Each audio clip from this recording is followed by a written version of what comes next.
नमस्ते प्रणाम। मेरे ब्लॉग वीडियो में आप सभी लोगों का स्वागत है। संतोषी देवी ऑफिशियल वीडियो में आप सभी लोगों का स्वागत करती हूँ। आप लोगों के लिए एक प्यारा सा गीत लेके आई हूँ, तो प्लीज़ सपोर्ट कीजिएगा।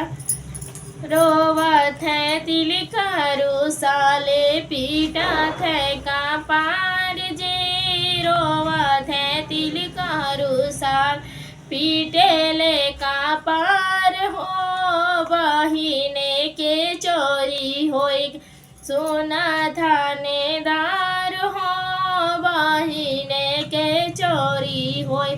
सोना थानेदार हो, खोजी आई बालिया खोजी आए सियर हो,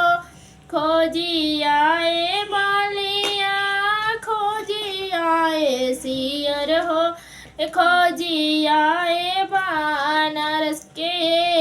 एक दो कन्या हो, रे खोजी आए बनारस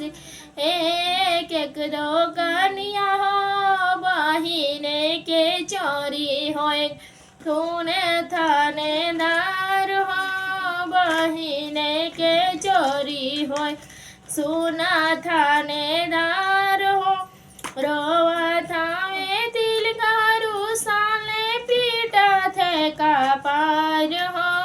बुआ के चोरी हो गए सोना थानेदार हो, बुआ के चोरी हो गए सोना थानेदार हो,